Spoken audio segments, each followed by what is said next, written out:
The Dhammapada, the essential teachings of the Buddha. The Brahmana, Arhat.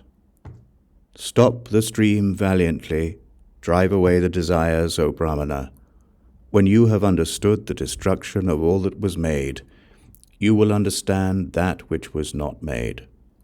If the Brahmana has reached the other shore in both laws, in restraint and contemplation, all bonds vanish from him who has obtained knowledge. He for whom there is neither this nor that shore, nor both, him the fearless and unshackled, I call indeed a Brahmana. He who is thoughtful, blameless, settled, dutiful, without passions, and who has attained the highest end, him I call indeed a Brahmana.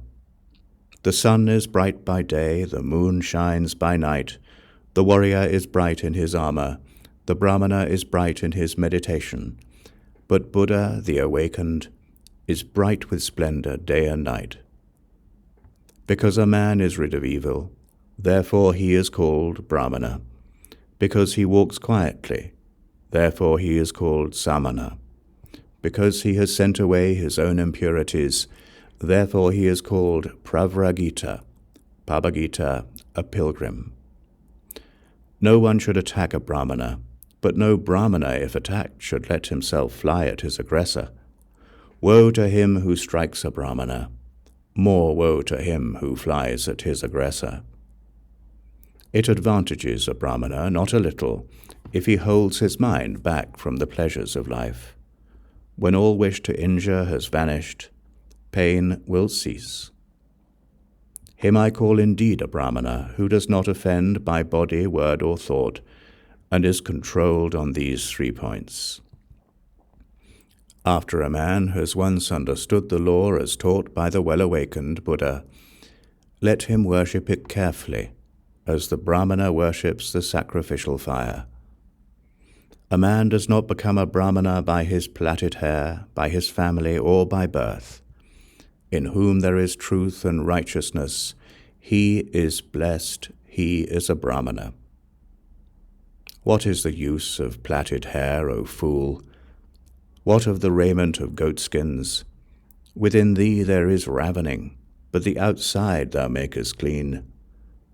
The man who wears dirty raiments, who is emaciated and covered with veins, who lives alone in the forest and meditates, him I call indeed a Brahmana. I do not call a man a Brahmana because of his origin or of his mother. He is indeed arrogant and he is wealthy, but the poor, who is free from all attachments, him I call indeed a Brahmana. Him I call indeed a Brahmana who has cut all fetters, who never trembles, is independent and unshackled. Him I call indeed a Brahmana who has cut the strap and the thong, the chain with all that pertains to it, who has burst the bar and is awakened. Him I call indeed a Brahmana who, though he has committed no offense, endures reproach, bonds, and stripes, who has endurance for his force and strength for his army. Him I call indeed a Brahmana who is free from anger, dutiful, virtuous, without appetite, who is subdued and has received his last body. Him I call indeed a Brahmana who does not cling to pleasures, like water on a lotus leaf, like a mustard seed on the point of a needle. Him I call indeed a Brahmana who, even here, knows the end of his suffering, has put down his burden and is unshackled. Him I call indeed a Brahmana whose knowledge is deep, who possesses wisdom, who knows the right way and the wrong, and has attained the highest end. Him I call indeed a Brahmana who keeps aloof both from lay men and from mendicants, who frequents no houses, and has but few desires. Him I call indeed a Brahmana who finds no fault with other beings, whether feeble or strong, and does not kill, nor cause slaughter. Him I call indeed a Brahmana who is tolerant with the intolerant, mild with fault-finders, and free from passion among the passionate. Him I call indeed a Brahmana from whom anger and hatred, pride and envy, have dropped like a mustard seed from the point of a needle. Him I call indeed a Brahmana who utters true speech, instructive and free from harshness, so that he offend no one. Him I call indeed a Brahmana who takes nothing in the world that is not given him, be it long or short, small or large, good or bad. Him I call indeed a Brahmana who fosters no desires for this world or for the next, has no inclinations, and is unshackled. Him I call indeed a Brahmana who has no interests, and when he has understood the truth does not say, how, and who has reached the depth of the immortal. Him I call indeed a Brahmana who in this world is above good and evil, above the bondage of both, free from grief from sin and from impurity. Him I call indeed a Brahmana who is bright like the moon, pure, serene, undisturbed, and in whom all gaiety is extinct. Him I call indeed a Brahmana who has traversed this miry road, the impassable world and its vanity, who has gone through and reached the other shore, is thoughtful, guileless, free from doubts, free from attachment, and content.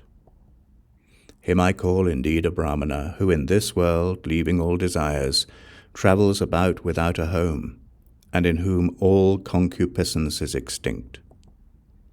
Him I call indeed a Brahmana who, leaving all longings, travels about without a home, and in whom all covetousness is extinct. Him I call indeed a Brahmana who, after leaving all bondage to men, has risen above all bondage to the gods, and is free from all and every bondage. Him I call indeed a Brahmana who has left what gives pleasure and what gives pain, who is cold and free from all germs of renewed life, the hero who has conquered all the worlds.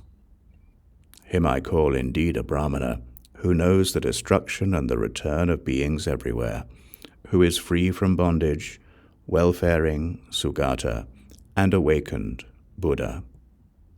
Him I call indeed a Brahmana whose path the gods do not know, nor spirits, Gandharvas, nor men, whose passions are extinct, and who is an Arhat, venerable.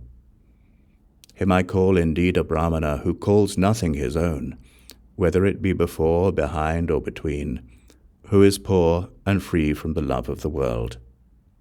Him I call indeed a Brahmana, the manly, the noble, the hero, the great sage, the conqueror, the impassable, the accomplished, the awakened. Him I call indeed a Brahmana who knows his former abodes, who sees heaven and hell, has reached the end of births, is perfect in knowledge, a sage, and whose perfections are all perfect,